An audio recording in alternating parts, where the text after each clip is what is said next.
High viewers, మనం సినిమాలు చూస్తూ ఉంటాం. సినిమాలు కూడా వద్దులే, సీరియల్స్ చెప్దాం. ఇంట్లో మన అమ్మో, అక్కో, చెల్లో, భార్యో, పిన్నో ఎవరో సీరియల్స్ చూస్తూ ఉన్నారు. అంతెందుకే బాబు, మన పిల్లలు కూడా సీరియల్స్ చూస్తుంటారు కదా, వాళ్ళు చూస్తున్నారు.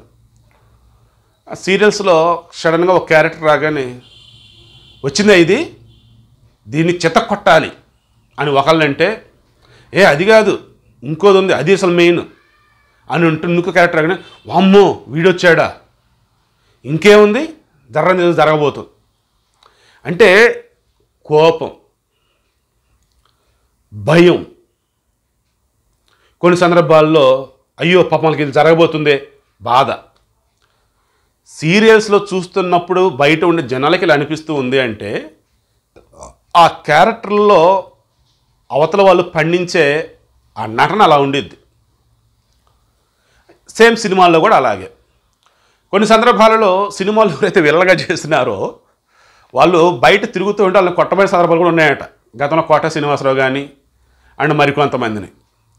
ఈవెన్ సినిమా ఫంక్షన్లు కాకుండా బయట కనిపించినప్పుడు కూడా వాళ్ళని తక్కువ చేసి మాట్లాడే సందర్భాలు కూడా ఉన్నాయట. నీకు సిగ్గు లేదా, ఏంది అట్ట చేసావు అద్దని ఇదని, అమ్మ అది నటనం అంటే నటన అలా ఎలా చేస్తావు నువ్వు అని చెప్పేసి అన్న సందర్భాలు ఉన్నాయట. ఇవన్నీ ఎందుకు చెప్పాను నేను? ఈరోజు వైసీపీలో ఉన్నటువంటి కొంతమంది మాట్లాడుతున్న మాటలు చూస్తే సేమ్ అలాగే జనాలకి కొంతమందికి భయం కలుగుతుంది, కొంతమందికి కోపం వస్తుంది, ఇంకొంతమందికి బాధ వేస్తుంది. బాధ ఎందుకు? చంద్రబాబు నాయుడిని ఏదో చేయబోతున్నారు వీళ్ళు. కోపం ఎందుకు? అసలు ఎలా మాట్లాడతారు అసలు వీళ్ళు అని చెప్పేసి. భయం ఎందుకు? చావుని ఇంత తేలిగ్గా చెప్తున్నారు వీళ్ళు. వామ్మో వీళ్ళే మనుషులు రా బాబు అన్నంత ఇది. ఉప ముఖ్యమంత్రి నారాయణ స్వామి ఉన్నాడు ఏపీలో. ఆయన మాట్లాడుతూ చంద్రబాబు నాయుడిని చంపే ప్లాన్ అంట, చంద్రబాబు నాయుడిని చంపే అవసరం అంట భువనేశ్వర్కి ఉందంట. దట్ మీన్స్ చంద్రబాబు సతీమణికి ఉందంట. ఆమెకి ఎందుకు ఉండిద్దిరా బాబు ఏంటని చెప్పి సూర్యుడు అడగకుండా ఆయనే చెప్తున్నాడు. ఏమని? చంద్రబాబు నాయుడు చనిపోతేనే కదా లోకేష్ హైలైట్ అయ్యేది, చంద్రబాబు నాయుడు చనిపోతేనే కదా ఒకవేళ రేపటి రోజు టీడీపీ గెలిస్తే లోకేష్ సీఎం అయ్యేది. చంద్రబాబు నాయుడు బ్రతికుండగా లోకేష్ పైకి రానివ్వడు. అందుకు తన బిడ్డ కోసం తన భర్తను కూడా చంపేసిద్ది ఆమె, అన్నంలో విషం పెట్టి అన్నాడు. నిజంగా ఆయన మీద నిజంగా వాసిరెడ్డి పద్మ గారు మహిళా కమిషన్ చైర్పర్సన్, ఆమెకు మరి ఏ మాత్రం స్త్రీల పట్ల ప్రేమ గౌరవం అని ఉన్నట్టయితే ఈరోజు ఆమె భువనేశ్వర్ గారిని అంత పెద్ద మాట అన్నందుకు ఆయన నారాయణ స్వామి మీద ఖచ్చితంగా సుమోటోగా కేసు తీసుకోవాలి. ఈమె కేవలం జనసేన వాళ్ళు టీడీపీ లేదని అంటే వాళ్ళ మీద నోటీసులు ఇవ్వటాలు వాళ్ళని అంటాం కాదు. ఇందులో ఆయన అంత పెద్ద మాట అన్నాడు. అసలు కట్టుకున్న భర్త కటకటాల మధ్య ఉంటే ఆయన ములాఖత్ సమయంలో కలిసి బాధపడుతూ ఆయన చూసి బోరుని విలపిస్తూ ఆయనకి అన్నీ కూడా దగ్గరుండి మరి అక్కడే ఉంటూ బయట ఆహారం అవన్నీ తీసుకెళ్ళి ఇస్తూ ఉన్నటువంటి ఈమె తన భర్తను చంపుకునిద్దా? అదేమంటే పుట్టెడు దుఃఖంలో ఉంటే ఆమె తన తండ్రి ఎన్టీ రామారావుని వెన్నుపోటు పొడిచి ఆ తర్వాత చంపేస్తే కూడా వాళ్ళు ఏడవలేదు, అసలు ఏం పట్టించుకోలేదు, సో కొత్త ఏం కాదు వాళ్ళకి అన్నట్టుగా మాట్లాడుతున్నారు. ఎంత దారుణమండి అసలు. ఎన్టీ రామారావు ఎవరి దగ్గర ఉంటే చనిపోయినాడండి? లక్ష్మీపార్వతి దగ్గర ఉన్నప్పుడు చనిపోయినాడు. ఎన్టీ రామారావు చనిపోయిన తర్వాత కూడా ఆమె ఫస్ట్ అసలు ఎవరికి కాల్ చేసింది ఏంటంటే దానికి సంబంధించి కూడా పెద్ద కాంట్రవర్సీ నడుస్తూ ఉన్నాయి ఇప్పటికి కూడా. అండ్ ఆయన లాస్ట్ డేస్ ఎలా గడిచి ఏంటంటే ఏదో పెద్ద కాంట్రవర్సీ నడుస్తూ ఉండేది.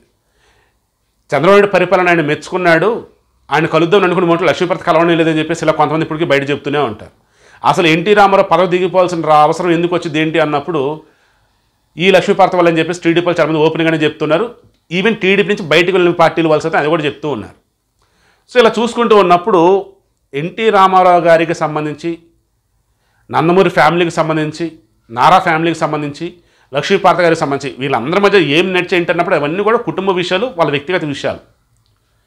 ఎప్పుడు కూడా ఆ విషయాలన్నీ కూడా నందమూరి ఫ్యామిలీ కానీ నారా ఫ్యామిలీ ఎప్పుడు బయట డిస్కస్ చేయాలి. ఇంకెప్పుడు డిస్కస్ చేస్తే వైసీపీ వాళ్ళు అండ్ లక్ష్మీపార్వతి వీళ్ళే డిస్కస్ చేస్తూ ఉన్నారు. సో వీటన్ని కూడా పట్టుకొచ్చి ఇప్పుడు రోజు ఏమన్నాడు అసలు ఆయన? భువనేశ్వర్ చంపిద్దాడు చంద్రబాబుని, అది కూడా ఎలాట అన్నంలో విషం పెట్టాడు. నిజంగానే ఒకవేళ వీళ్ళే విషం పెట్టి చంద్రబాబుకి ఏదైనా హెల్త్ ఇష్యూస్ వచ్చేలా చేస్తే దానికి కారణం భువనేశ్వర్ అనేటట్టుగా ఉన్నారు, ఆమెను జైల్లో వేసేటట్టుగా ఉన్నారు. అండ్ స్లో పాయిజన్ లాగా ఏదైనా బాడీలోకి ఇంజెక్ట్ చేసి చంద్రబాబు చంపేటట్టుగా ఉన్నారు వాళ్ళైతే. సీరియస్లీ ఆయన నాకు నిజంగా ఇప్పుడు భయం వేస్తుంది. ఎప్పుడైతే ఆయన ఆ రకంగా అన్నాడు, ఉప ముఖ్యమంత్రి స్థానంలో ఆయన ఆ రకంగా అన్నాడో నాకు డౌట్ వస్తూ ఉంది. అండ్ డాక్టర్ రిపోర్ట్ ఒకలాగా ఉంటే పోలీసులు వచ్చేసి ఒకలాగా చెప్తూ ఉంటే అక్కడ కూడా డౌట్ వచ్చింది నాకు మొన్న.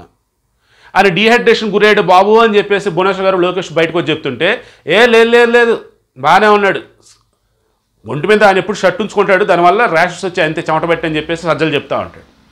తీరా డాక్టర్ రిపోర్ట్ బయటపడ్డాక ఏంటి, డీహైడ్రేషన్ కూడా లోనైనాడు. అండ్ మనిషికి సంబంధించి స్కిన్ ఎలర్జీ కూడా హెవీగా దద్దుర్లు గిద్దుర్లు అన్నీ వచ్చున్నాయి, ప్రాబ్లం ఉంది అని. అదేమంటే కేజీ వెయిట్ పెరిగాడు, జైలు కూడా బాగా పడింది, జైలు ఎన్వైర్మెంట్ బాగా పడింది చెప్పి ఎటకారంగా మాట్లాడతారు ఈ వైసీపీ వాళ్ళు. ఇంత దారుణం అండి. జగన్ జైల్లో ఉన్నప్పుడు కూడా ఏ రోజు కాంగ్రెస్ వాళ్ళు కావచ్చు, టీడీపీ వాళ్ళు అసలు ఎవరు మాట్లాడాలి. అండ్ వాళ్ళ ఆడవారి గురించి కూడా ఎప్పుడు తప్పుగా మాట్లాడాలి. ఇంత దారుణంగా అలా మాట్లాడతారు అసలు నాకు అర్థం కావట్లే. సో టీడీపీలో అనుమానం వ్యక్తం చేస్తున్నట్టుగానే మొత్తానికి పెద్ద కుట్ర చేస్తున్నట్టుగా వైసీపీ వాళ్ళు అయితే.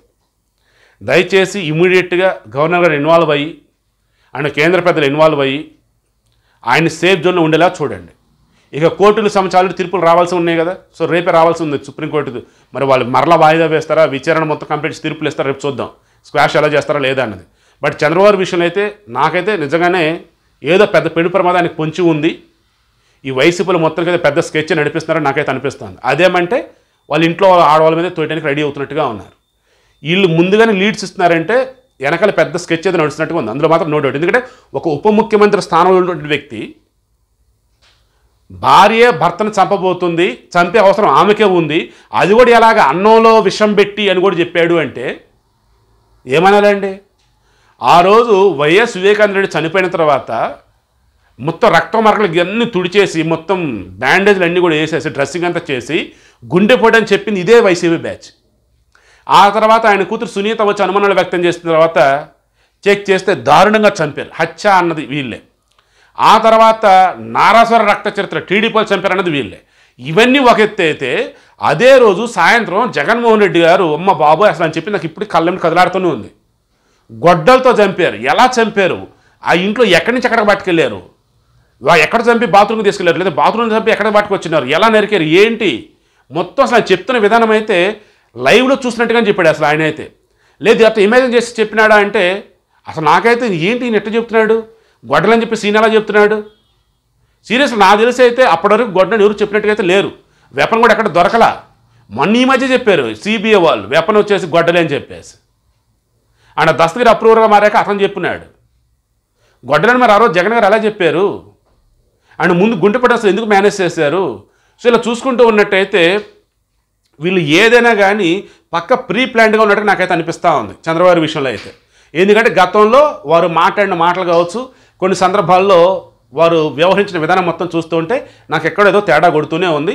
సో దయచేసి చంద్రబాబుకి ఏమీ కాకుండా గవర్నర్ గారు కానీ కేంద్ర పెద్దలు కానీ ఇమీడియట్గా డెసిషన్ తీసుకుంటే మంచిది.